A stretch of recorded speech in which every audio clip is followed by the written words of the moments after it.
And then the other thing I kind of thought about afterwards last week is that like when we take a break, we can stop the recording like Audacity Oh yeah. and then go back to it. I never even realized until So we just last. hit pause. Yeah. Yeah, just hit pause or yeah, it doesn't matter. Yeah, pause. I guess is that what it would be. I gotta test this anyway. So testing, pause, and then hit record again, and it would just nope, pause. Okay, yeah. So if you hit pause, you just hit pause again to come back. Okay. So we could just hit pause, come back, and then hit pause again. Got it. Okay. Audio setup. Um,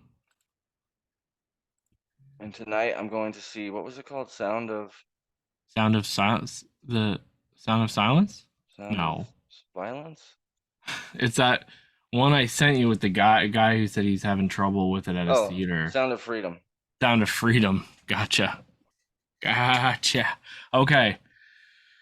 We'll do three, two, one, record. Got it. Perfect. Levels are great. Yep, mine Um, look good too. Perfect. So, hello and welcome to episode 24 of the Hollywood Persona podcast. We got kind of a different week coming at you. I'm excited. I get a double dose of Ant this week, but more on that later. How are you, bud? Good man. Glad to be here. I'm looking forward to our recording. Yeah, we got some interesting movies to talk about.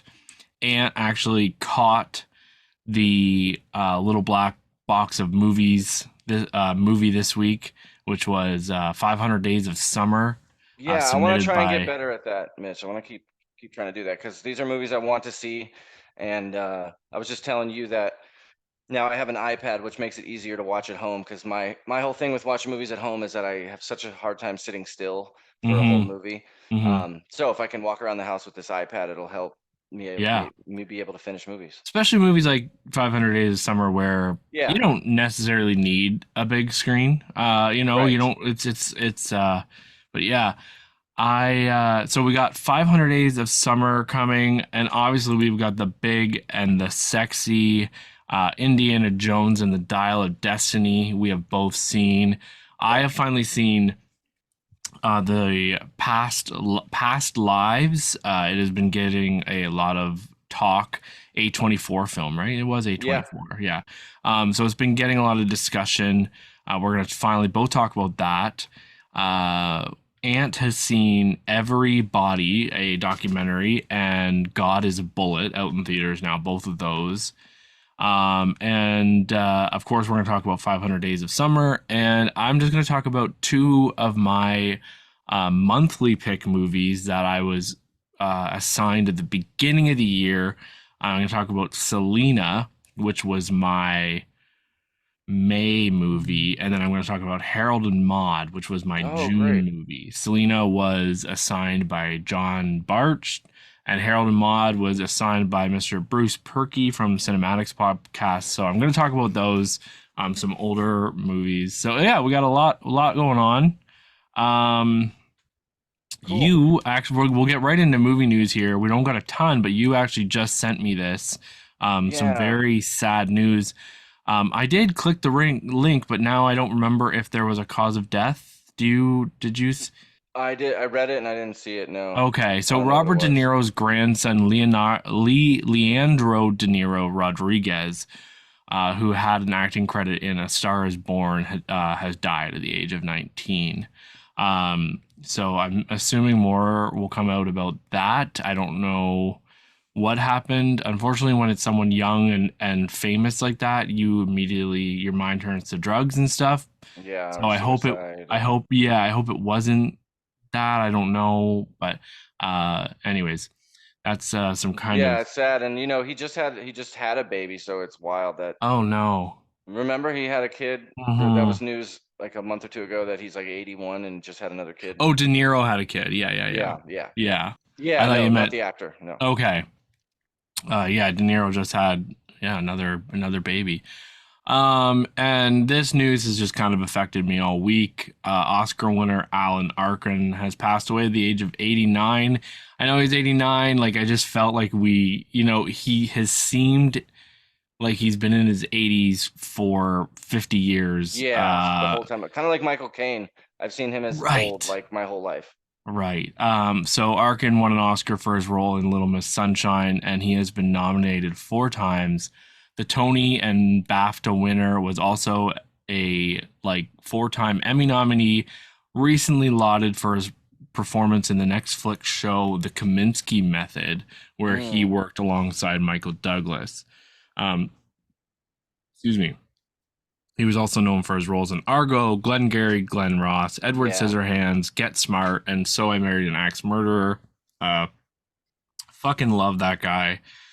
Uh, one thing I wanted to say about this man is he seems. I just was doing a lot of thinking. He seems like the kind of person that probably should have never won an Oscar, but I I think we look back and we're so glad he did. Like Yeah. his Little Miss Sunshine role, like it was so great and amazing, and I love that role, and he'll forever be known for that role. But I mean, it could have been done by someone else, Definitely. like and I don't think he did anything crazy, but it's kind of like, okay, well, I'm glad he had got to win an Oscar for that. Even maybe it wasn't his best role, maybe it wasn't the best of the year, but Yeah, it was more like a body of work award. Like we respect all the work yeah. you've done, you know? And I hate those kind of things I know a lot sometimes. of times those piss me off. Yeah. Like Jamie Lee Curtis kind of got that last year. Right, right. Here's a body of work award for you, right?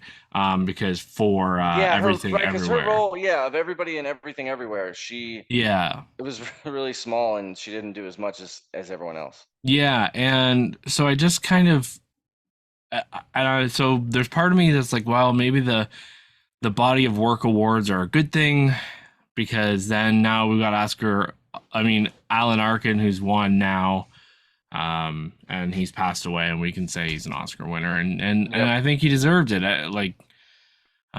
But anyways, Greta Gerwig apparently is directing 2 Chronicle of Narnia movies for Netflix. This is weird. I saw the Um, headline. yeah, I don't know what to make of this. I don't like her doing the Barbie one was like, oh, okay, well maybe she has an idea for Barbie and it yeah, seems to be shaping up to maybe be interesting because she seems such like the indie darling director, exactly. But and so now Yeah. she's doing 2 Narnia movies. Maybe she's doing it to get a paycheck, and if so, good for her. I mean, I grew up reading those books, and I do love them. So, and I think they are up there with the Lord of the Rings books, and they are books Oh, that I cool. wish could be brought to the screen well. But I think the way to bring it to the screen well is like that all 8 movies need to be made. Mm, Because there's such a story in between, and you see the characters develop, and it's like almost Harry Potter, but not. It's Lord of the mm, Rings. Um, so I would like to see it. Netflix behind it. I don't have a lot of faith. yeah, yeah.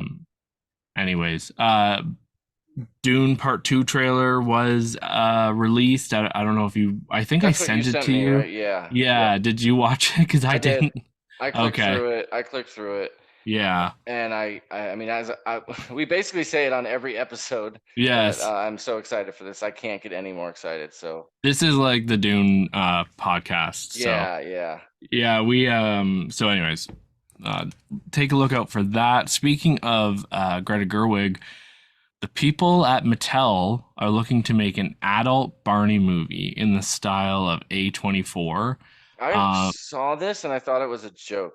No, they said we're leaning into the millennial angst of the property rather than fine-tuning this for kids. It's really a play for adult. Not that it's R-rated, but it'll focus on some of the trials and tribulations of being 30 something growing up with Barney. Just the level of disenchantment within the generation, which could make for an interesting movie. Yep. Um, but and also speaking of that, Mattel has 45 movies in development based on their properties. Some of those include, they get weirder: Hot Wheels, American Girl Doll, The Magic 8 Ball, Major Matt Mason, who I have no idea what that is, Matchbox Cars, Masters of the Universe, Polly Pocket, Rock'em Sock'em Robots, Uno, the card game, and Viewmaster. So, I just don't believe that this is. I don't know what to make he, this. 45 movies. You know, 45 movies. yeah. And what is an Uno movie or a Viewmaster movie? I just it's and like I'm just saying, so you're making this Barbie movie, which like if it does well enough, people are like, I'm gonna be like, okay, I want a sequel. And then you're making this American Girl doll movie and a Polly Pocket movie. It's like, how are you gonna make those so different? Like, yeah, what are yeah. those gonna be? Like, anyways, Maybe these are straight to streaming and it's just gonna there to beef up somebody's streaming service or something. You know, they'll maybe, be cast with nobody, directed by someone that does, you know, yeah, kids movies. it'll be on Just crazy. 45 movies in development. I mean, you need so you're talking just doesn't make sense. You need 45 producers, directors, writers, yeah, hundreds casting of directors. actors, and Yeah, this yeah. what? That's just so bizarre. It is bizarre. So And bizarre. then I skipped this, but filming has finished on Fidel Alvarez's Oh, Alien. it's Fede Alvarez. Fede Yeah, Alvarez's Alien movie. So I cool. am pumped. No release date yet, it looks like, but probably hearing about that soon. So Ant, tell us about box office. Yeah, let's talk box Interesting. office. Yeah. Yeah, we got some interesting stuff to look at. So first of all, Indiana Jones is at number one. It made 60 million in North America and 130 million worldwide, which is pretty bad actually. This is Okay. kind of a bust. It has a $300 million budget, which is even more than the Flash had, Yeah. which is just insane. So there is no way this movie is going to make its money back. It would have to make, you know, like 700 million or something. And I think this one was such an inflated budget because COVID made it start and stop, and Mm-hmm. Indiana Jones, Harrison Ford apparently salary was 20 million for this movie, which is just Right. a lot for one Right. movie. And just another embarrassment to this, the one in 2008, Crystal Skull, opened at 100 million back in '08. You And was know, that just domestically? and that was domestic, and that was not accounting for inflation. So if you accounted for inflation, that would probably be Yeah. closer to like Yeah. 130. So this is no Mm. good. No, it's So not. again, the box office is just too crowded. There's just too many other options out there for people. Exactly. Um, And I yeah. think I also do think like it's part of a world where the Indiana Jones appeals to a older crowd probably, Yeah, I think you're right. and there's a lot of older people that are thinking like, "Oh, well, things come to streaming so quickly. Yep, Why would I go to the theater? I'll just wait." exactly. So, Exactly. Yeah, I don't think this it's not like it's a Star Wars where young kids are also into it, mhm. you know? Mhm. This These is just not kind of as big. like, yeah. So, So then number 2. Spider-Man took number 2. That's cruising along, making a lot of money, 339 million worldwide. Elemental held on okay Mhm. with almost tied with Spider-Man at 11.3 domestic. Mhm. No Hard Feelings in number 4, Transformers in number 5. And I just wanted to list a couple more of these. Rudy Gilman, that monster movie, the animated one we mentioned last week, that Yeah. one also is bad. Opened with 5.2 million Yeah. in its first week. So next week will be 1 million, Yeah. 2 million. I mean, Yeah. I think it's it looks rough. bad, and I didn't see any marketing until the week it was coming out. Same, and I So, haven't heard anything about it. I haven't heard any no, me reviews. I'm not neither. gonna see it, so Uh, DreamWorks is hurting for that one. yeah. The next one I want to mention was The Flash, The Poor of the Flash.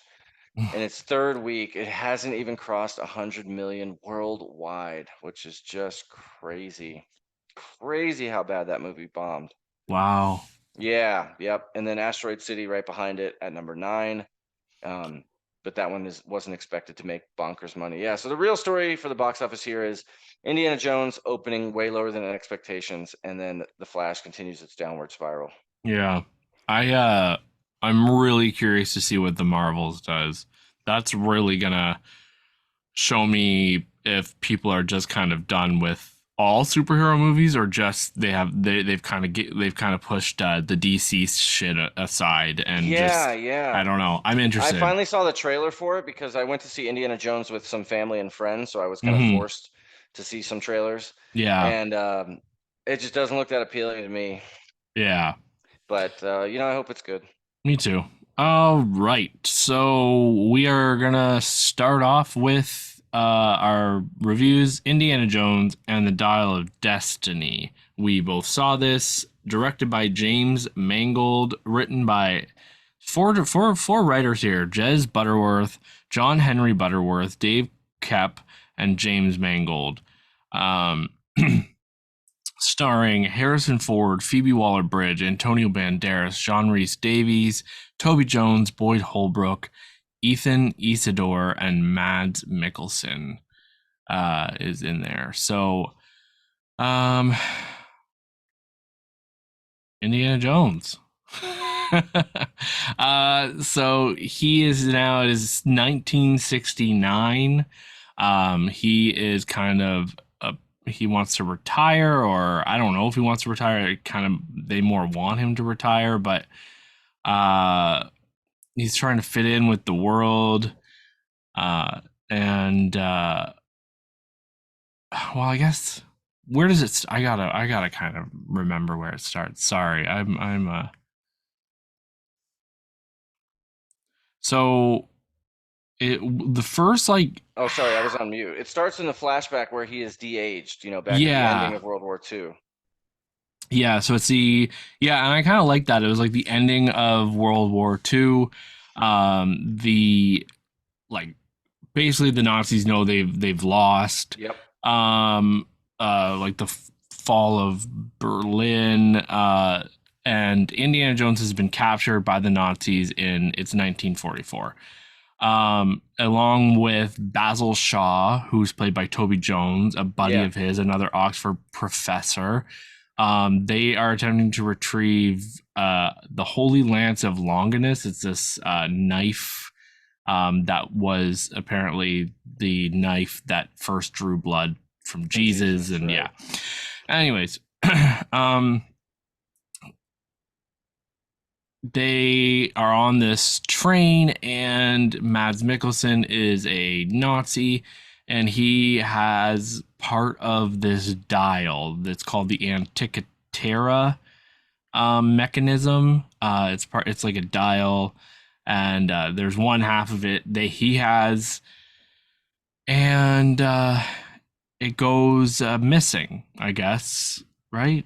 Yeah, yeah. So, I mean, they're um, after the knife and the dial, right? yeah, but then like the dial kind of comes into play, and we there's some interest there, and Indy gets away with his friend. And fast forward to 1969, you're in New York City. Indiana Jones and Marion have split.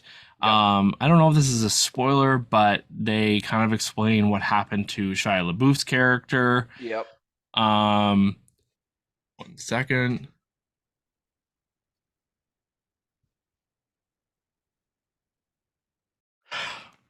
I had to sneeze, but I didn't. So they kind of explain what happened, and why he's kind of living in this like little shitty apartment building by himself, and he's alone and depressed. And I was his granddaughter comes to him. Wait, No, goddaughter. goddaughter. Sorry, I'm all over the place with this movie. Probably should have let you explain it. What happens next? Yeah, so he runs into his goddaughter. So Toby Jones's daughter is his Yes, goddaughter, right? Toby Jones is his associate who we see back in World War II. He's that cute little fat guy. If you look him up, you recognize him. He's in tons and tons of movies as a third character. Sometimes he plays a Hunger bad guy. Games, Yes, he was and he in was in the Hunger Marvel Games. movies. Yeah, Yep. Yeah, he's really kind of cute. That's all I can describe him yeah, as. He's like yeah, adorable and you wouldn't want to see him get hurt kind of thing. yeah.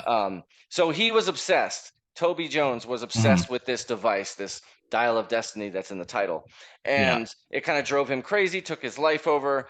And Phoebe Waller Bridge is his daughter, which is then Indy's goddaughter. She now has taken over interest in finding this thing, but Hmm. she's trying to find it because she's got gambling debts in Morocco, or uh, yeah, I think Morocco. Yeah. So that's her interest in it. She just wants to get it to sell it because she knows it'll be worth a lot of money. Of course, Indy doesn't want that. He says it belongs in a museum. And so then the adventure kind of goes from there, is them trying to get the other half of this device. Yeah. While meanwhile running from Mads Mikkelsen, the Nazi, and Boyd Holbrook, who plays his henchman, one Oh of my his God. henchmen. There's a couple of Yeah. them. Yeah. Yeah, and Boyd Holbrook's good as a henchman, I He think. is. Oh my, he was just he's he knows how to be like irritating and annoying and just a dick. Like, Yeah. and Yep. he can look like a dick. Yes. He pissed me off almost immediately, Yeah. and I was like, "Okay, well that's good acting." Yeah, yeah. So that's the gist of the story. That's the framework. Yeah. Leading up to this one, I think I told you and the listeners, I watched all five or all four movies leading up to it, which I'm Hmm. glad I did because you don't necessarily need to do that, but there are some little Easter eggs and things in it, posters, words, Hmm. catchphrases that are resaid from those movies. So that was kind of nice to have that context. Um, but yeah, overall for the movie, I would just to give my thoughts. So I saw it with my mom, her boyfriend, and a friend of mine, Brendan. We saw it in a pretty full theater and on Saturday afternoon, and I would say it was overall okay, pretty good, pretty decent. The I Hmm. liked that opening adventure scene. Let's talk about that one first. It's on a train. It's fast Yeah. paced. Indy is de-aged, and I think he's de-aged pretty well in Yeah. comparison of other ones we've seen. However, it seems like they didn't de-age his voice. So when he opens his mouth, this 25-year-old, it sounds like 80-year-old Indy, and it drove me crazy because it took me out of the movie so much. I'm like, Yeah. why don't they de-age his voice any? Did you notice that at all? Yeah, or even do a voiceover actor who they can find that sounds like him. But it Yeah, seemed to me like in order to get around that, they kind of just had him not talk a whole lot in right. those He scenes. really Like, didn't. Yeah, he didn't talk that much. just kind of does his like grunts and says like quick lines. But it was that definitely did notice that, and I'm glad you said that because I wasn't gonna bring it up, but if you felt the same way too, Yeah, then that makes a lot of that. That's interesting. It's a very fun. It's a very fun opening scene. It's very indie. It's very dark. It was a little yeah, dark. yep. Very The dark. whole Lots of rain. thing. Yeah, which is like I don't know. I'm just so sick of in an action movie. It's You like see it a lot. You're right. You yeah. really do. But it was a lot of fun going through the train. A lot of like funny little moments and stuff, and I think stuff they knew we weren't going to be able to get from older indie, which is Yeah, fine. So it was very like Mission Impossible meets James Bond, that first yeah, act, yeah. but it was fun. And uh, I I was so confused because after that scene ended, I went to the bathroom and I came back and Mads Mikkelsen's character was Right. there, but I thought he died on the train. Yeah, so that's a nitpick too, or not really. So we see Mads Mikkelsen get like he's like being held off the side of a train and a like lamppost hit him, in the Yeah, face going 50 miles an hour in this train. Like he is so fucking dead. But like then there that he did is in the happen, next, right? yes, and then there he is in the 60s. And the other thing was that I didn't know Mads was also de-aged, but Mads looked the same in the 40s as he did in the Yeah, 60s. yeah, But yeah. apparently And they de-aged him. what about Toby? Did they DH him? Good Because question. He looked because about the he same didn't. as He well. looked about the same. They were like, we're gonna really DH Indy, make him look like Indy, but these other two, fuck them. They'll be back Yeah. later. They're gonna look exactly the same. Yeah, yeah. So that was inconsistent and annoying. And I also thought the second act, or really the like middle part of the movie, really dragged because this felt long. It's over 2.5 hours. Yeah, And all the other yeah, indie movies are right at 2 hours or 2 hours and 4 minutes. And it's frustrating that so many of these big blockbusters now have to be 2.5 hours or longer when they yeah. really don't have to be.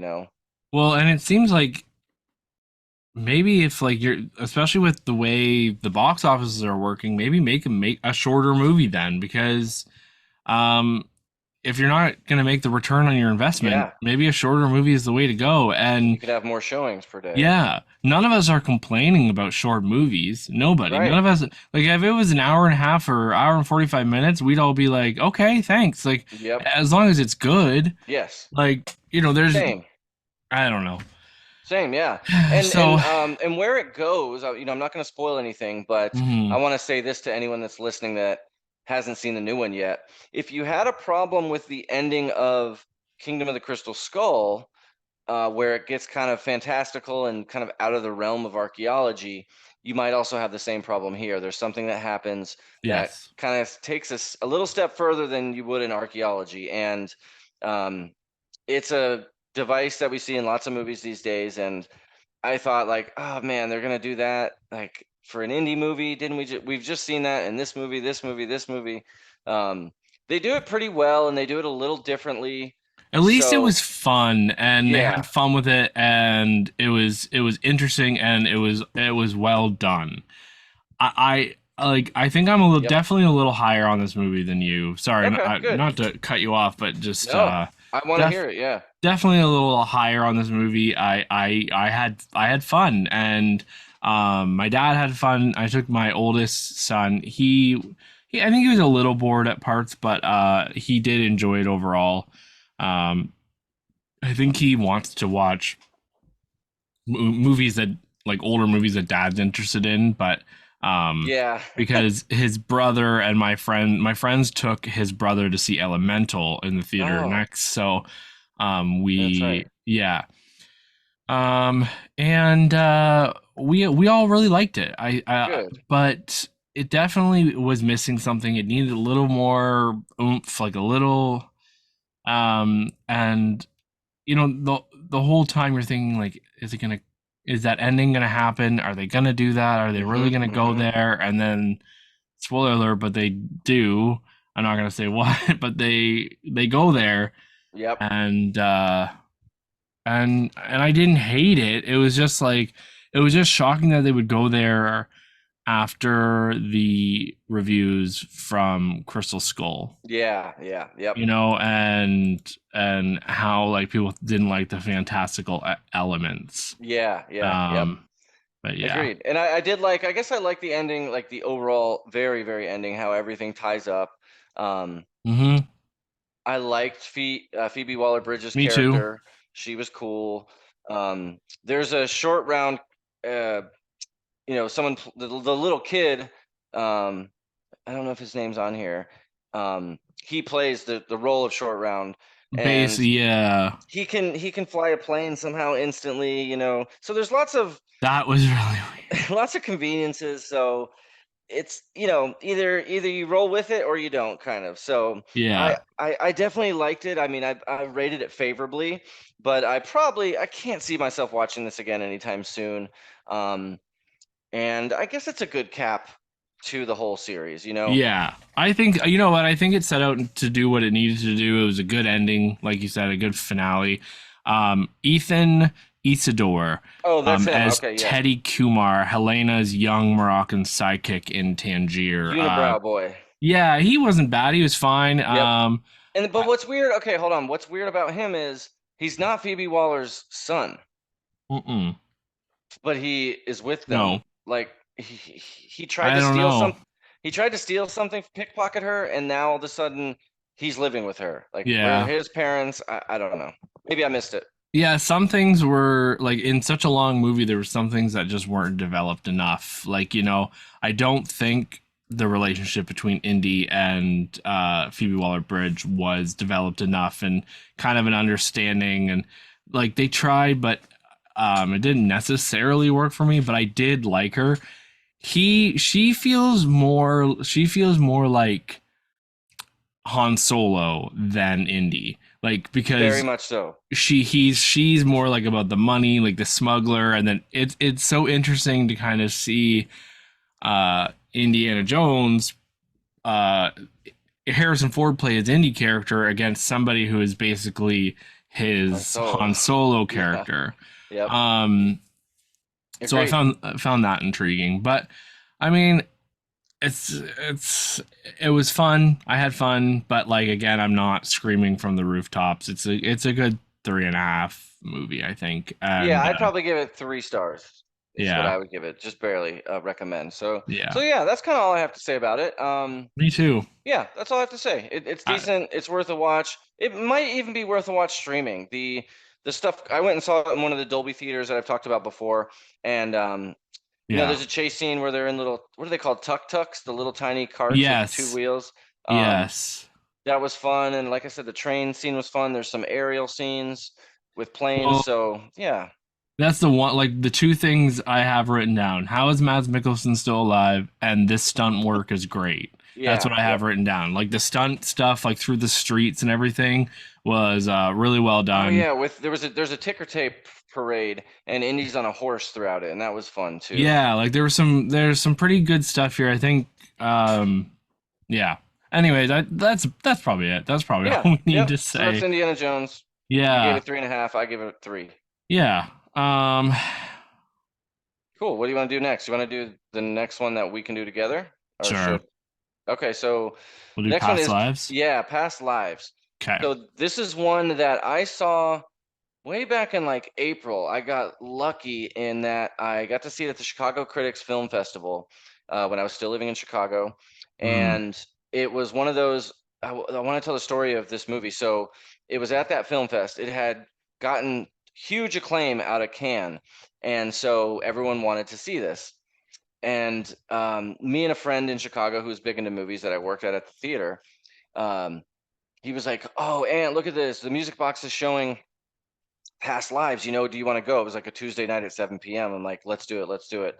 Look online; it's been sold out forever. And Mm. the theater that it's in holds 700 people, so it's like this place is crazy that it's sold out. Wow. Yeah. So it's Celine Song, who is a first time director, but she's a playwright, so she Okay. is no stranger to writing and directing, plays. So that makes sense to me, because for a first time director, this would be really crazy for someone to make a movie like this. Yeah. um, but basically it's kind of a love story ish, but not a typical love story. So Nora and Hae Sung, two deeply connected childhood friends, are rest apart after Nora's family immigrates from South Korea over into Canada, actually. 20 years later, they're reunited for one fateful week as they confront notions of love and destiny. She kind of finds her new life in, she ends up leaving Canada, coming to the United States, marries someone, but she has kind of kept in touch with this guy, Hae Sung, and um, and that's the movie really. There's nothing Yeah. flashy about it. It's not no action. It's a very like slow and Hmm. sweet and thoughtful drama. And so I could see someone coming to me and saying, "Oh, it's the most boring movie I've ever seen." I could understand why someone would say this, but I really loved the movie. It won me over. The characters are just so deep and realized. It feels like real people. This is a Hmm. situation that lots of people could go through. Yeah. Um, and not maybe the exact same way, but very similar ways. A childhood, because you see them as children. They're like 12 and sixth grade or something, and you can see Hmm. they're at that age. There's no romance, but you could see a romance blossoming. Maybe when they get older, they would start dating each other. It was very obvious that's kind of where this story would have gone. But she, like it says, emigrates into Canada with her family. Um, and so, yeah, I really liked it. I really liked it. The cool thing about this movie, that the opening shot is, we're at a bar. The camera is looking at a couple, and they're looking at our main characters, Nora Hmm. and Hae Sung. And then another couple that we don't know, we never meet, is saying, "Hey, who do you think those people are?" And I'm sure anyone listening has done this, where you're at a bar or a restaurant, or you're out people watching, and you're just looking around. And you're like, "Why would that guy be with her?" Or Yeah. They "Whose don't kid?" look. Yeah, they don't look like they fit together. Or, is that their kid? That kid looks nothing like them. Oh, maybe they adopted them. So that's what we're doing at the beginning of the movie. And then towards the end of the movie, we end up back at that scene, and we get to find, now we know who those characters are, and we understand the situation around these characters. Yeah. I thought that was great. So Yeah. yeah, what did you think of the movie? I don't think I liked it as much as you, but I really enjoyed it. I think this is a movie for people who like movies. Yes, it's Because a critics it's movie, definitely. definitely like I if somebody said to me like, oh, like I want like a romance movie or like or a movie about relationships or something, I'd be very wary of who I would recommend this to, because it is slow. In a lot of situations, it just sits there. It lets you sit in the moment with these, two or three, with this couple, and how they're feeling. Um, so yeah, I liked how, like, at the very beginning, the two little kids, like, they went on like a date, while the Yes, moms very cute. watched. Yep.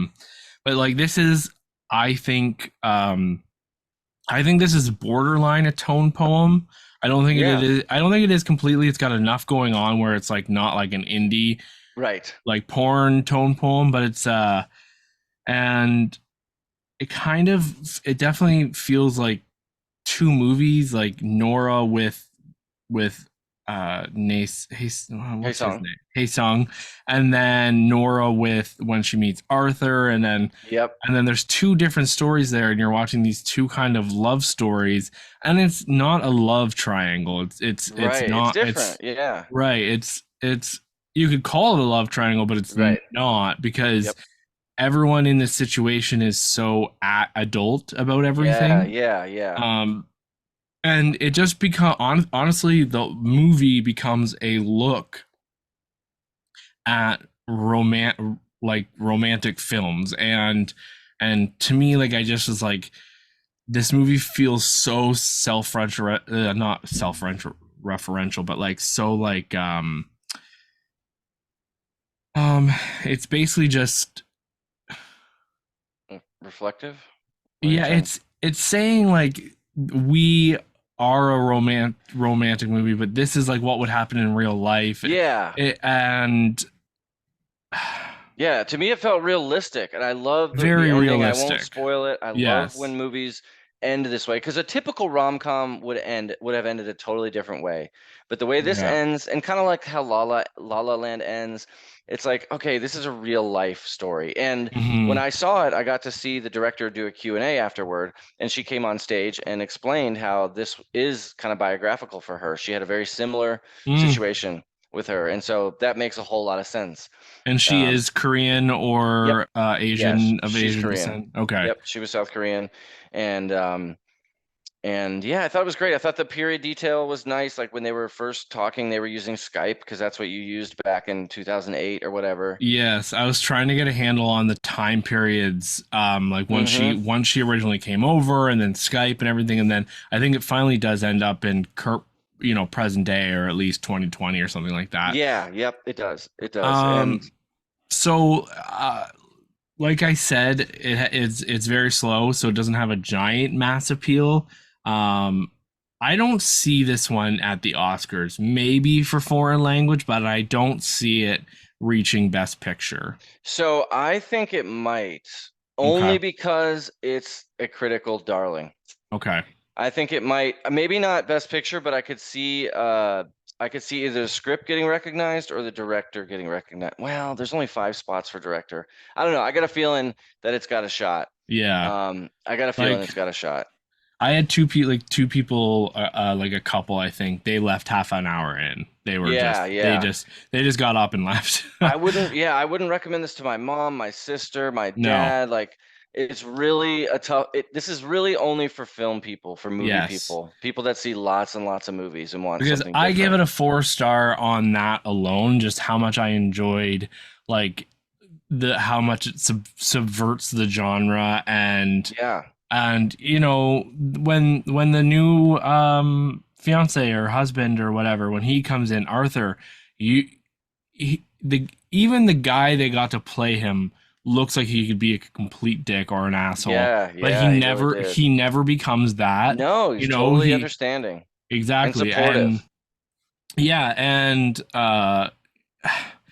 the only problem I think I had with the movie, and this is kind of getting into last act, but I wouldn't say it's a spoiler. There is a part where Hae Sung comes to New York. Yes. I didn't feel the romantic connection between him and her anymore at that point. Okay, yeah. And I feel like the movie had kind of kept it up, even through Skype. You're like watching these two fall in love and everything, and even before he got to New York. But once he got to New York, I was just kind of like, oh, there's nothing there anymore. Maybe the movie was supposed to make you feel that way. And Right. Yeah. um I I like think I it really was. I think it was. yeah. It was just really interesting. So far it's won a couple Hollywood Critics Association film awards. It was nominated at the it's nominated for the Golden Bear Award. Oh yeah, that's Oh, at Venice, I think. yeah, Berlin International Film Yeah. Festival. It was nominated. So it's on its way to be talked about. So keep an eye out for it. Yep. I definitely, if it sounds like your thing, watch it, and if it doesn't, then skip it. Yeah. This won't appeal to too many people, Yeah, and actually, to be truthful, I probably wouldn't watch this again either, yeah, because it's kind of exhausting in a way. And yeah, I probably wouldn't see it again, but I appreciate the craft here, the acting, yeah, and there's a lot of subtlety. There's a ton of little subtlety. There's, yeah, when they sit on the bench, do their hands touch? yeah, And what yeah, does that mean? Or when another like really nice attention to detail early on when they're little kids or 12, they're walking each other home from school, when they split up for the night, like for her to go home and him to go home, they split yeah, up right at this crossroads, right? And the crossroads for him is this one path that stays straight,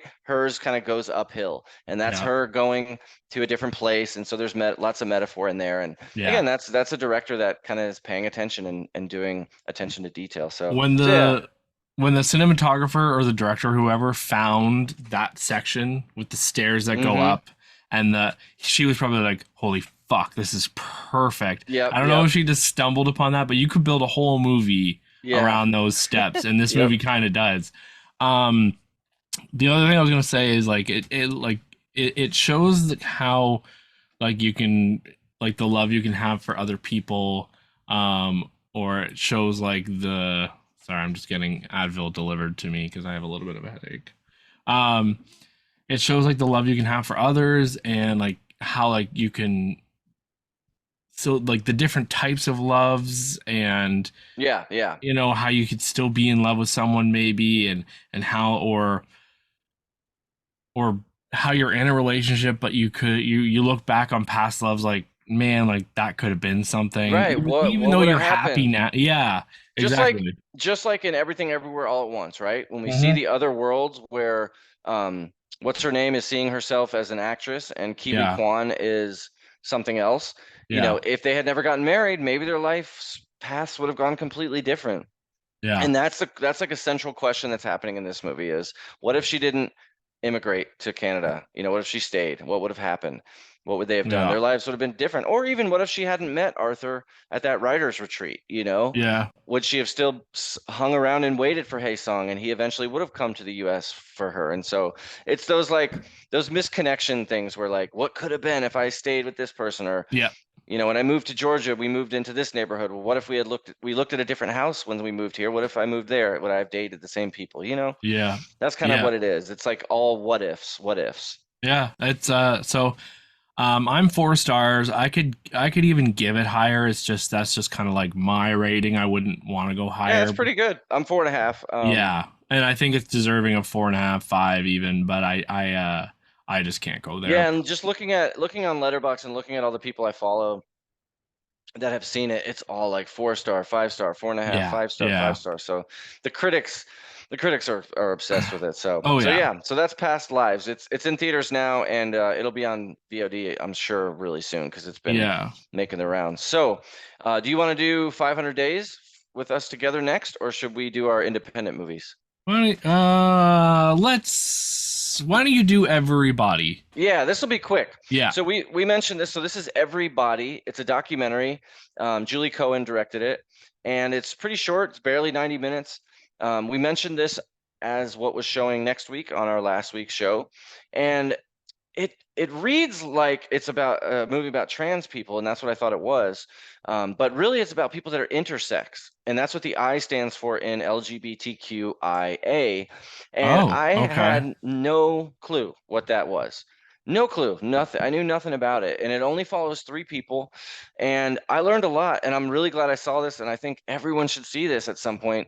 because it adds context to the national debate that we hear about these days, right? You know, trans rights and all that bullshit that we're forced to have an opinion on because it's what's in the news and it's the current political football. So what this movie is these three individuals dealing with what it's like to be intersex, and I'll tell you what it is. So this one of the girls in this was born with a vagina, but no womb, no fallopian tubes, no ovaries. Oh So wow. she can't have a period, she can't have kids, but she had two internal testicles Okay. inside her body that when she was 22 months old or something like that, they did a surgery and took them out. And she was told to keep it secret, never tell anyone. When she was a kid, she and her friends started having their periods. She used to carry tampons around in her purse so that she didn't stand out. Like people would Right. say, "Why wouldn't you have a period?" Yeah. Um, so it's really interesting how suppressed it was. And this girl is like Wow. she's beautiful actually, Yeah. and looks just like any other girl out there. And then they follow two other individuals that kind of look a little more fluid as far as male or woman. They've chosen maybe a different sex than what they were born with. um, and that's pretty much it. So it's the three of them. They kind of cover some political issues that happened during it, and they have a couple debates with some high profile um, speakers like Ben Shapiro and Steven Crowder. um, and it was just fascinating to see what people like this would go through, and kind of shows that maybe we should wait for a kid to give some kind of consent before they do these surgeries Yeah. to change them Right. forever. So Yeah. yeah, that's everybody. It's well worth seeing. It's very short, and I Okay. definitely recommend it. I gave it 4 stars. Okay. I'm definitely gonna check that one out. Yeah, it's worth it. It's worth Not it. a huge Ben Shapiro fan, but No, me neither. And he's not painted in a good light here. oh, okay. Gotcha. Yeah, Oh, yeah. They kind of go to him and say like, "Look, here's what I am," because the way he sees things is very black and white. yes, exactly. Yeah. And when you talk about someone like I just said, who has a vagina but also had testicles inside her, it's like, Yeah, all right, yeah, Ben, how do you handle that? Like, what should I do? yeah. So they kind of debate him a little bit. Well, I'm definitely looking forward to seeing that documentary, and I kind of Yeah, would like to get the Film Vault guys to see that. Like, since they saw yeah. They saw What Is a Woman. What is a Woman, and that is so interesting. Like, I wonder, like, what Matt Johnson would say, the director of What is a Woman, what he Yes, would yes. say Matt Walsh. to Matt Walsh, sorry, what he would say to somebody who had testicles inside them but a vagina, like, Yep. but no, is that a woman or is that a man? What are you gonna say, Matt? Like, what, like, I don't know, it might have been interesting, but There's one other story in there that I want to tell you about that is just heartbreaking.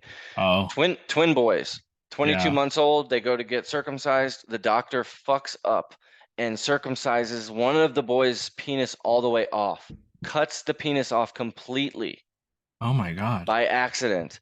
So what do?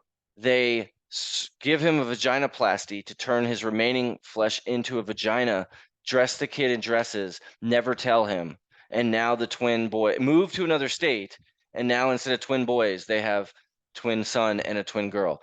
Oh, And the one that they turn into a girl never took because he was a boy. They just accidentally yeah. cut his penis off. Yeah, So exactly. once So he he's hits growing age, hair and he's yes, looking. all that growing boobs, and they're giving him hormones and stuff, but he had no clue. He never consented to this. So once he gets to age, Wow. yeah, 25 or something, he finally finds out, and he's like, "What the fuck?" And they interview him at age 34, and he's like, "No, I never wanted to be a girl. I don't know why they tried to do this to me.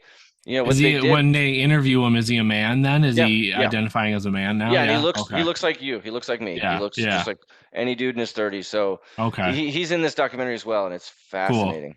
I'll definitely watch that. And the Yeah. poor mom is in it. She's crying, and because her thing's like, we just wanted the best. Like, it was all good intention. They were trying Yeah. to help this Yeah. kid. That's all they Yeah. wanted, was for the kid to be happy. So yeah, really good movie, everybody. Yeah. Huh. Okay. So let's well, I'll do one of mine since Yeah, you just kind of talked, but I also just kind of Do Selena. Selena. Yes, I gotta pull up my thing here. So Selena, This is the famous Selena, right? yeah, Okay, yeah. I do you know know. anything about her? I haven't seen the movie, but I know about her. I know she was a very famous Mexican singer, and I think she was killed by a fan, right? Yes, I won't give that away. So yeah, so Selena is a 1997 American biographical musical drama. Selena is, Played by Jennifer Lopez, right? yes, Mrs. Jennifer Lopez. It is based on the true story of Tejano music star Selena Quintanilla Perez, chronicling her rise to fame and tragic death when she was murdered. I didn't know who she was murdered by, but then in the last act, it becomes very obvious Oh because, shit. Well, I hope I didn't give that away. Well, actually, let me say I don't think that's a spoiler because that oh that my was a God. huge news story when we were kids. No, Like, everybody knows she was murdered. yeah. I'm not saying that. I'm just Okay. saying I didn't know who it was by. Right. She was only 23 years old when she died. And but this movie is a very well done TV movie, like a very well done Got it. Lifetime movie? Lifetime film. You got J Lo, and then her dad is played by Edward James Olmos. And I really want to bring up Constance Marie, who plays her mom. My God, this woman looks like J Lo in the movie. Like I thought J Lo was playing her mom, um, Wow. and so she did a really great job of basically like looking like J Lo and Selena. I mean, this might be one of J. This is probably J Lo's best performance. Was she nominated for this one? Uh, You know what? I'll look that up while I you're don't talking know. about it. I'll look Yeah, that up look. while you're talking about it. So apparently, like everyone's seen this movie but me. Like I Yeah, same. I feel. feel the same. I know all about it. I just haven't seen it. Yeah, basically, though a lot of it is the story of her dad. And I was assigned this movie like at the beginning of the year. I said to I posted on Facebook and said, 12 everyone, people give me movies that you want me to watch, and the first 12 I haven't seen, that I will watch one of those a month. So Selena was my May movie that I finally just watched. And my friend John, who wanted me to watch it, he said he watched this a lot as a kid. It was kind of like he loved it, like it was kind of like heartwarming, and Yeah, I think it was on TV a lot. yeah, exactly. It's one of those movies that, yeah, just on TV a lot, and there's a lot in here that is like dated. And I'm sitting there going like, God, Edward James Olmos's character, it is such a villain in this movie. And Yeah. like I Who even does he thought play? he plays her dad. Okay. And I thought like he was gonna be the one that like kills her, because like he's like very like doesn't want her to wear like, slutty clothing, which I know is a dad thing, but like, Right.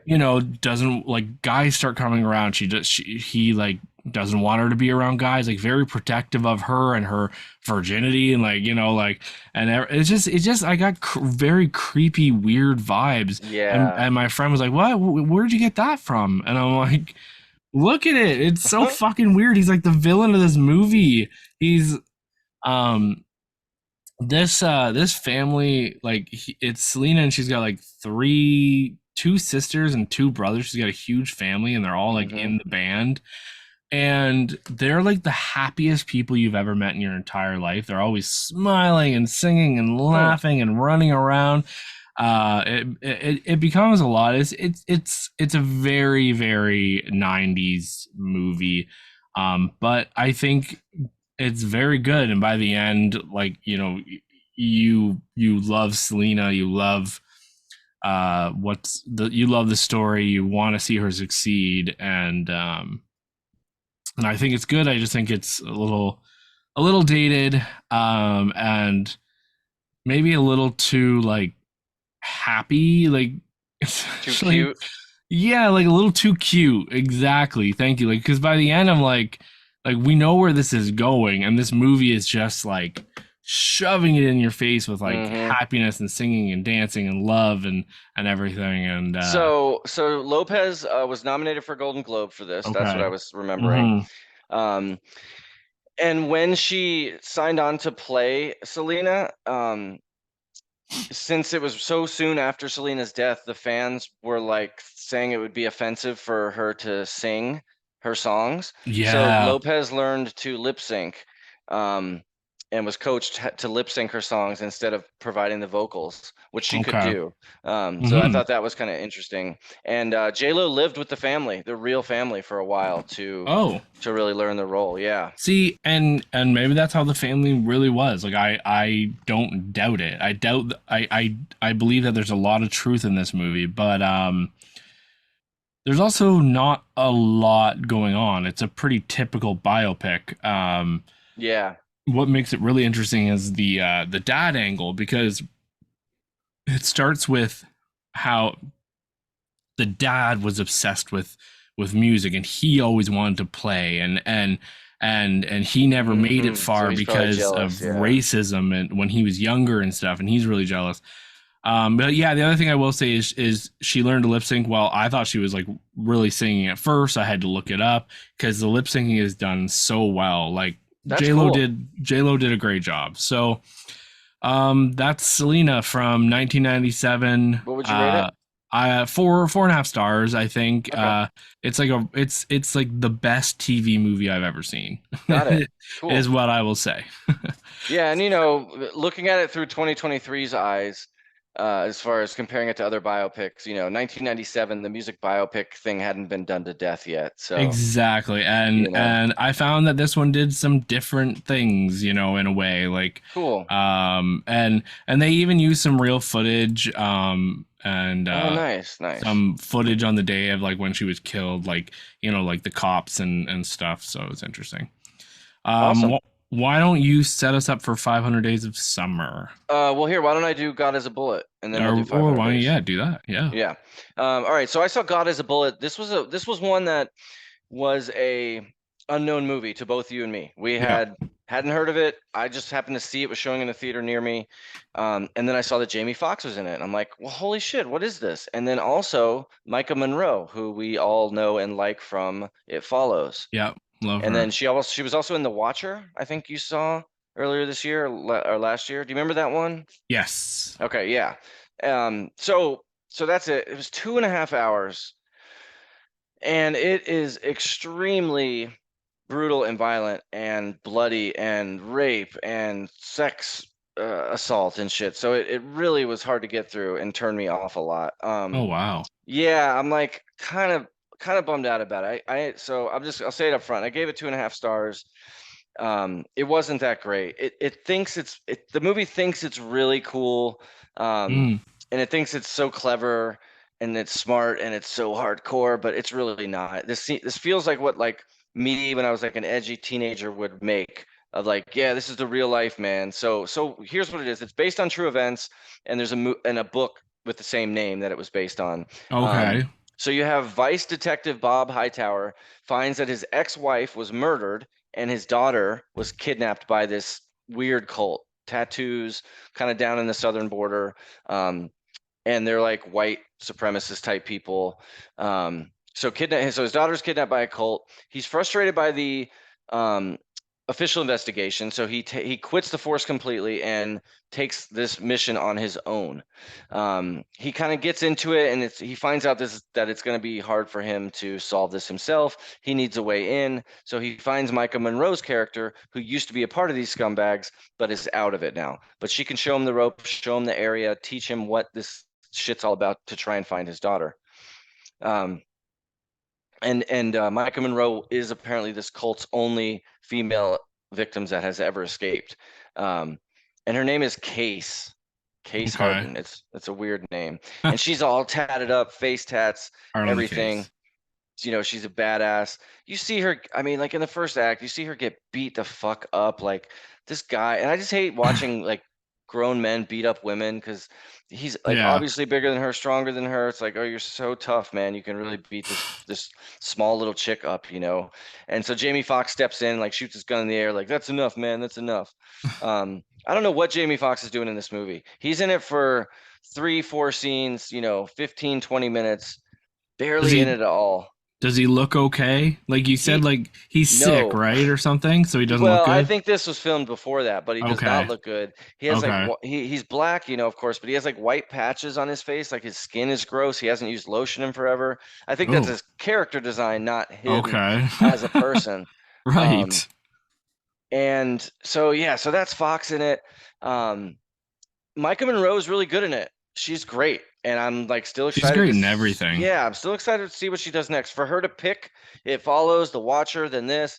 I'm like, you go, girl. Like, pick these weird and crazy movies. Like, make some weird shit. Because I'm curious about this stuff. Like anything that's outside of the mainstream. Because she easily could have been plucked and been in Miss Marvel, and Oh you know, yeah, yeah, and yeah, gone from there, and then not made for indie sure. movies. So yeah. So that was her.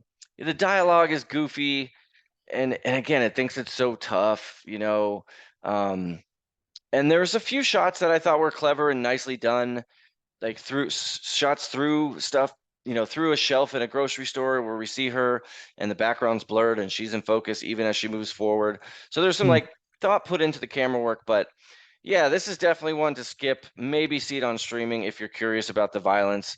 Like I said, it's real bloody and violent, and very close to maybe an NC-17 rating. So if you're curious about that, see it. If not, I would say Yeah. skip it. I gave it 2.5 stars. Okay. Well, That's God as a bullet.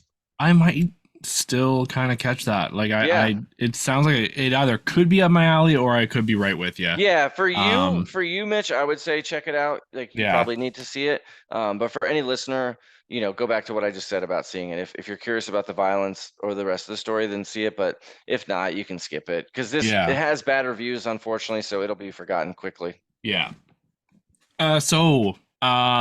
The movie we pulled from the little black box of movies is 500 Days of Summer, by Joanna Clarke, her second uh pull from the box. So hopefully Yeah.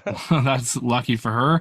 Um, this stars Joseph Gordon-Levitt, Zoe Deschanel, Jeffrey Arend, Chloe Grace Moretz. Yeah, she's really young in this. Yeah, very young. She's probably like under 10, maybe 10, maybe 10, 11. Yeah, 11. Yep. Yeah, Matthew Gray Goobler, Clark Gregg, and that's about it. Rachel Bolston Yeah, and that's about the Boston. I mean, cast. sorry, Minka Kelly makes a cameo if you know who that is. Um, What's it about? yes, this is a 2009 romantic comedy drama, directed by Mark Webb, who has gone on to make Oh yeah. the Spider-Man movies, and Joseph Gordon-Levitt and Zoe Deschanel play this couple.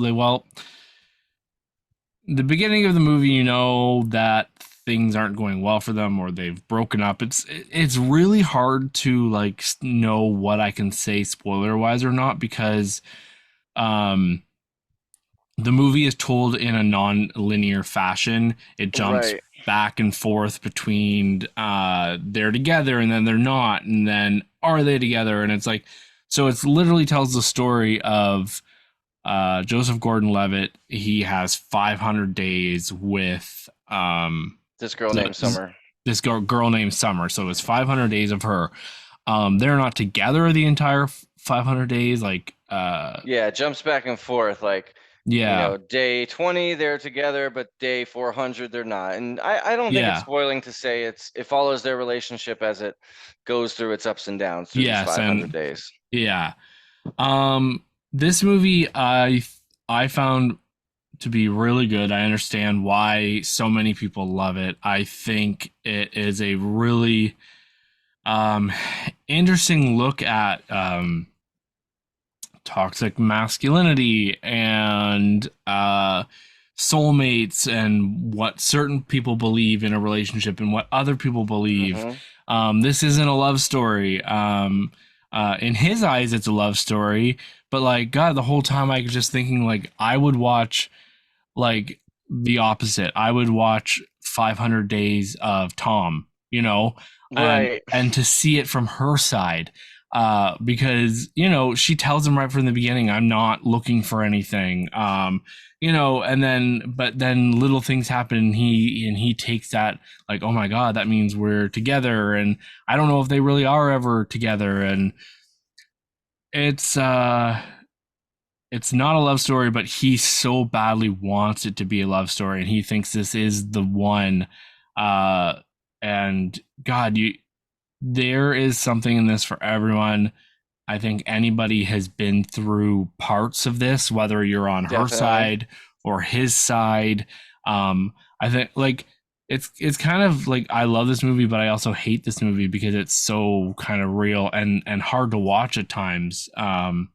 With its with you just feel so badly and and the filmmaking, though, the filmmaking is so great. Like that whole expectations versus reality scene, That was cool. that was great. They do a See, split screen where yeah, we see him. Yeah, the expectation is on the left side and the reality is on the right side. That was clever yeah. filmmaking. I didn't like this movie, I was Mitch. kind of sensing that. I didn't like this movie. There's some things Okay, I did like you just said. That scene was okay, cool. I did like the music they used in this. The yep. music throughout was really The great. music was really good. Chloe Grace Moretz was really funny and nicely used. She's funny because she's this 12-year-old and she's giving the grown adult like love advice.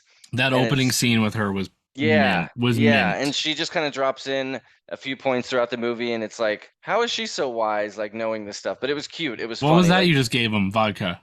yeah, yeah, yeah. So the things I didn't like was the random narrator throughout. There's a narrator that kind of comes and goes, Mm, which I thought was a cheat. Like, all right, just show this to us. Don't use a narrator. And I didn't really like the framing device, how it jumped back and forth with the different dates. yeah, And I found Joseph Levitt's. I found his character pretty pathetic because yeah. the He way is. the I way that agree. I saw the movie was she tells him at the beginning, "No, I don't want a relationship. This is how this is going to be." Yeah. He ends up falling for her, and then he's like so broken up by it, and I get why he is because she looks beautiful and their relationship looks beautiful and she's amazingly beautiful in it. But he's so upset and it's like, dude, she told you on day one that she Hmm. doesn't do the relationship thing. And Yeah. for a lot of guys, that would be like, hey, perfect. I just got to hook up with this chick randomly. Yeah. A lot of guys think that's what they want. So yeah, so he bothered me a bit He with is not the hero. He is not the no, right. hero of the story. He is not someone like I don't even know if I'm rooting for him. You're almost just kind of watching this train wreck happen because Yeah. we know like what that she said this, but he's just so idealistic and is in love with Yep. her and anyways. Yeah, and I did like The Graduate being used. That was a nice touch. Hmm. There's parallels there. I always wanted to bring this up and tell you this and tell the listeners this. I have like a personal goal one day that I would love to watch any movie. And you know how in movies, other movies are shown and referenced all the time? Something's on the TV Yep. or it's playing in a bar.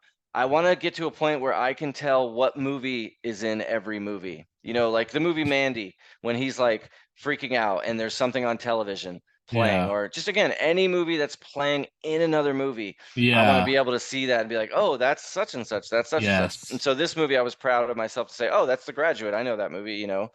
So there's parallels between this and The Graduate. And so at some point in the movie, they show the end of The Graduate, when they escape from the wedding chapel and then they're sitting in the bus, like, now what do we do? Yeah. That Yeah. famous ending.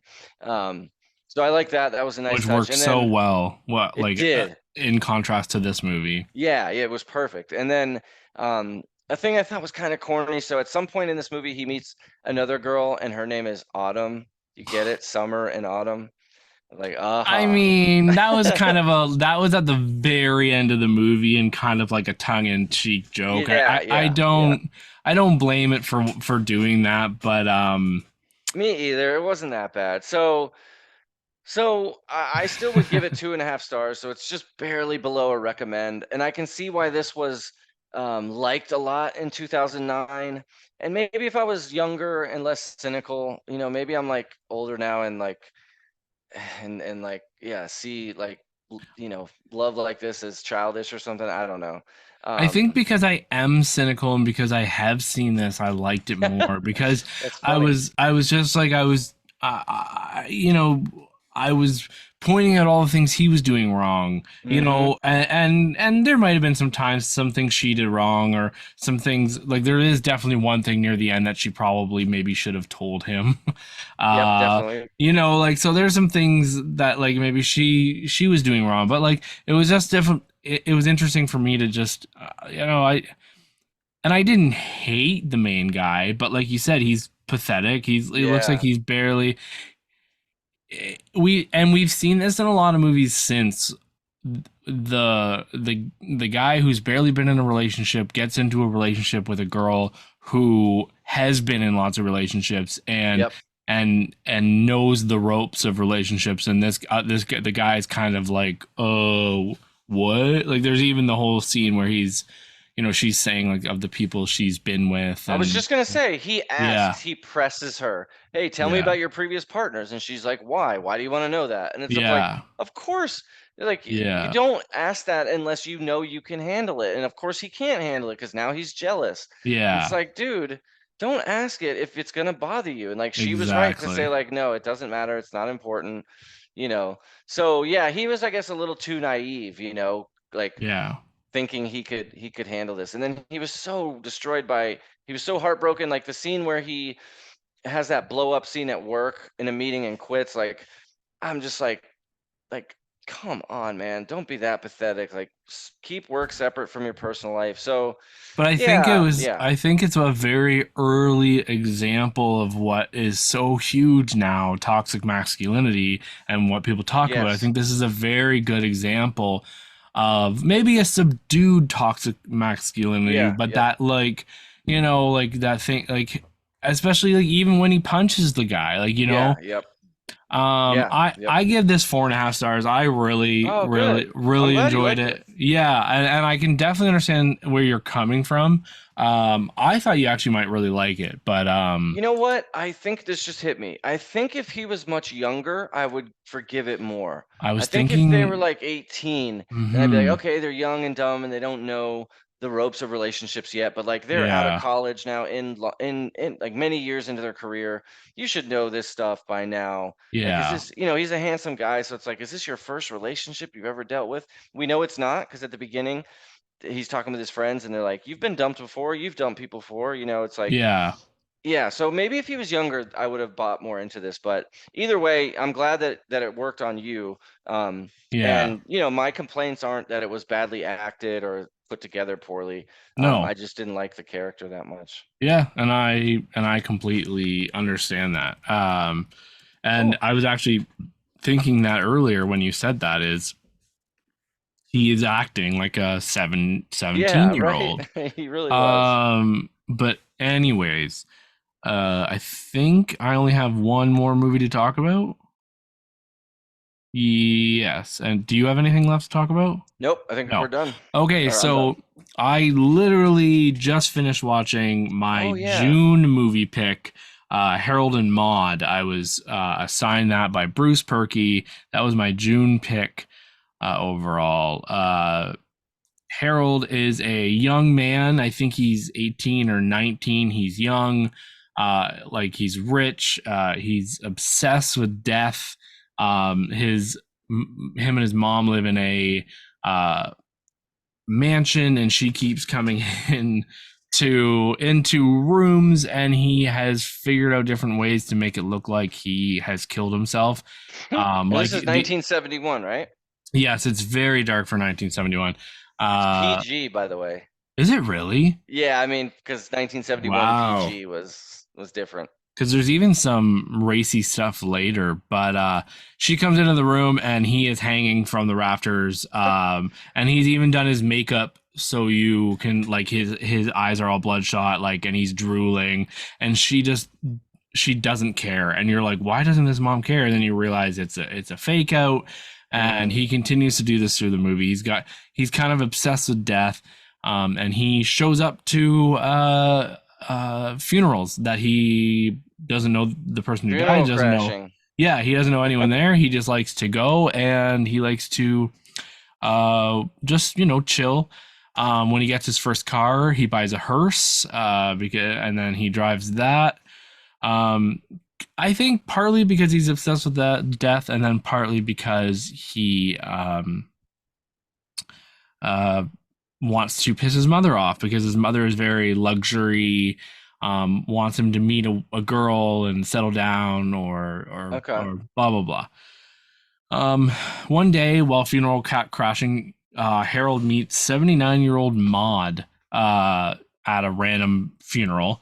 And they realize that they both crash funerals, and they are both quirky and a little weird. And it's kind of like Maude just starts showing Harold life, and they hang out and they talk. Um, Maude is 80. She doesn't really care. She'll do anything. So she just is stealing cars and trees and running away from the cops. Um, and this movie is just a fucking delight. Ah, good. It's just a delight. It's so beautiful, so well done. It was nominated for a BAFTA and 2 Golden Globes. I knew this as a classic, Harold and Maude. I've definitely heard of it, so I need to get to Yeah, this. it is. And it's so funny. Like I can't believe it's 1971 because it's just. It doesn't. It feels like it could be like late 80s, Mm-hmm. because of the humor and everything. Harold and Maude end up starting a relationship, even though he's like 19 and she's 80, which is, a little taboo, but the movie, I don't know, um, it was never Definitely. weird. If you switch the genders, if it was an 80-year-old man and an 18-year-old girl, Yeah, exactly. It would be, we'd look at it um, differently. it definitely just worked here, but like, oh my God, there's one scene with a priest, and he's describing how he doesn't like them being together.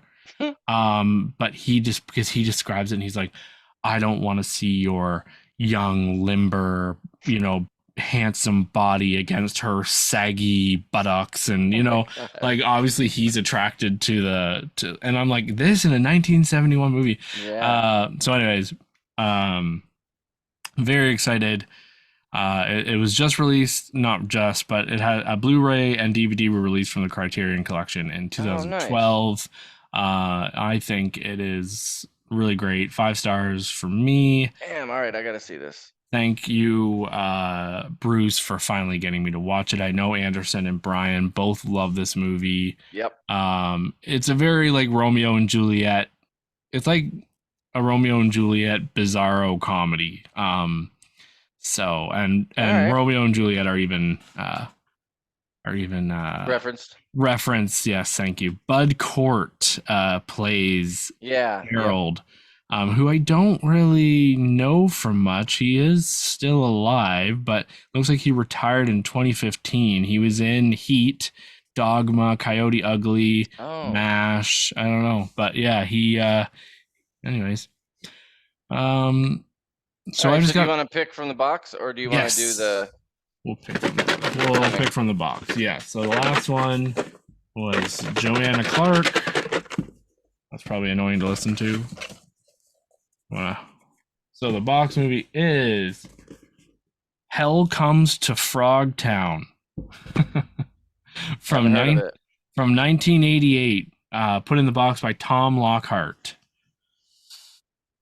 So Hell Comes to Frogtown. Tom, we will be watching that. I don't know if it's Tom or Thom or it's Thom, so it's got to be Tom, probably just short for Thomas. Anyways, so Hell Comes to Frogtown. Sounds Cool. good. I will add that to Plex for us. I don't know if maybe that was a jokey one that he It's put in. 50% on, 56% on Rotten Tomatoes. It's barely an Okay. hour and a half. Okay. Rated R. Well, So sci-fi. I will watch it. Coming to streaming, Netflix on July 6th, The Lincoln Lawyer, Season 2, Part 1 drops. July 7th, The Outlaws that I talked about being in theaters last week will be on Netflix this week, starring Okay. Adam Devine and Pierce Brosnan. Uh, the description goes Owen Browning is a straight laced bank manager about to marry the love of his life, Parker, when his bank is held up by the ghost bandits during his wedding week. And he believes his future in laws, who just arrived in town, are the infamous outlaws. So that might be funny, might be trash. Um, July 7th, romance movie called Seasons. After a string of failed relationships, two best friends make a deal to take risks and look for love again, but they might just find it in each other. Uh, that's going to be on Netflix as well. On HBO Max, Shaun White documentary, The Last Run. It's a docu-series. It's a Max original about the snowboarder, I guess he is. Yeah, Or, yeah. July 7th, I just wanted to, I liked The Quiet Girl. I don't think you liked The Quiet Girl I as remember this much. one. Yeah, yeah. Yeah, so this one was nominated for foreign language film at the last year's Oscars. I've already seen it on some lists as the some of like the best one of the best movies out of this year. Yeah, yep. We counted it as That's when I last saw it. year. But yeah. Yeah. So anyways, July 7th, The Quiet Girl will be streaming on Hulu. I liked it. But it is a little slow paced. Oh yeah, yeah. I did like this one. Yeah. Yeah. July 4th, 80 for Brady will be streaming for free on Prime for anyone who missed that one. Uh, and then coming to theaters, Insidious, The Red Door. Josh Lambert, played by Patrick Wilson, heads east to drop his son, Dalton Ty Simpkins, off at school. However, Dalton's college dream soon becomes a living nightmare when the repressed demons of his past suddenly return to haunt them both. Will you see that one? Definitely. We'll Yeah. Have definitely you be seeing that this weekend. you've seen them all? I have, and I haven't liked them. So I like the first one, but they're usually pretty bad, I think. I think at this point I'm watching them for Shay Lee. Is that her Okay. name? Yeah, yeah. I The think older that's her. woman. Shay Yep. Lee? Shay Lin. Shay Lin. She's great. And and she's in every one of them. Yeah, these are just jump scare ones, which, bother Yeah. me. And these ones, it's always like the ghost wants to fuck around with them for an hour and a half, then it does whatever it wants to them. It's like if it wanted to kill them or capture them, why does it like Yeah. shake the cabinets and turn the Yeah. desk over? Why not just grab them or Yeah, whatever? exactly. So I yeah, but I'll I see it for have sure. I have those issues with ghost movies. Like that's why I have a really hard time like finding a ghost movie that I actually like. Um Joyride, right on the heels of No Hard Feelings, another raunchy comedy. It is I'm already at so mad. I had a chance to see this like a month ago at an early really. screening. Yes, and I Oh, missed it because I'm like, oh, it'll be out next weekend, but it's been like months. huh. I could have seen this. So it's four unlikely friends embark on a once lifetime international venture when Audrey's business trip to Asia goes sideways. She enlists the aids of, I'll just say the actor's name, Sherry Cola, Stephanie Sue from Everything Everywhere All at Once, and Sabrina Wu. So that's at 97% on Rotten Tomatoes right Yeah, now. can't wait for that one. The Lesson, which is 86% on Rotten Tomatoes with 14 reviews, unable to find inspiration for his newest piece. Young author Liam takes on the titanic weight of tutoring the son of legendary writer J.M. Sinclair, Richard E. Grant, and his wife Helene Sinclair, Julie Delpy, reeling from the mysterious passing of their eldest son. The Sinclairs push Liam to work harder and invite him to stay on the estate grounds with them. Soon enough, lies, big and small, unfurl, as well as a well-intentioned exercise quickly transforms into a saga of lust, betrayal, jealousy, and the quest for legacy-defining relevance. So we'll see if that's any good. Kind of another raunchy comedy. That seems to be the theme this year. Something You Said Last Night. I don't know if it's like a full comedy, but after being fired from her job, Ren, a displays writer and mid 20 something, accompanies her family on vacation. The realities of being a stunted millennial and a trans woman coalesce as Ren struggles to balance the yearning for independence with the comfort of being taken care of. Anyway, so that's 100%. Biosphere, 86%, starring Sterling K. Brown and Mark Duplass. And a Ziggy Stardust, Spiders from Mars, the motion picture 50th anniversary, will be on select screens this Okay, weekend. cool. So I think that's everything. Awesome. So everyone, thanks for listening. You can find all of our stuff at the Hollywood Persona, and links in the bios to mine and Ant's socials. And you can email us, let us know what you like, what you don't like, corrections, retractions. We will Mhm. bring them up on the show, whatever you want. Okay? All right. Ant, anything to add? No, that sounds good. Yeah, they could, if you want to find me, just look in the description. My letterbox and Instagram are down there. But this And was good. yeah, I also am lucky Ant will be my guest this week on the film Vultures.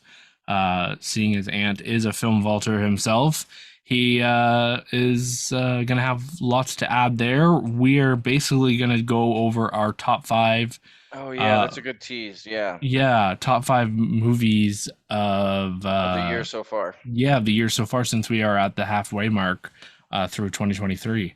Yeah, so if you guys And are curious and want to hear what we would put on our top 5 list so far, go and listen to the film Vultures. yes, and those will both be out this week. So, well, this episode, and then they should be out pretty much the same day. So, all right, All everyone, right. thank you for listening. Talk to you soon. Thanks, Mitch. All right. Stop the recording. Yeah, stop. Got it. Okay, I'm gonna end this, and then it's Yeah, gonna I'm gonna have save as a wave because I'm gonna take a bathroom break real quick. yeah, and I have to end this recording the Zoom meeting and Oh, let it save, so it takes a so minute. you'll send me So a new link? yeah, I'll send you a new link. All right, so this is the HP ep24.wave. Yeah. So Okay, save. yeah, send me a new link. I'm gonna run to the bathroom and grab another Okay. beer. Okay. Okay, Save talk to you in a project. minute. Yep.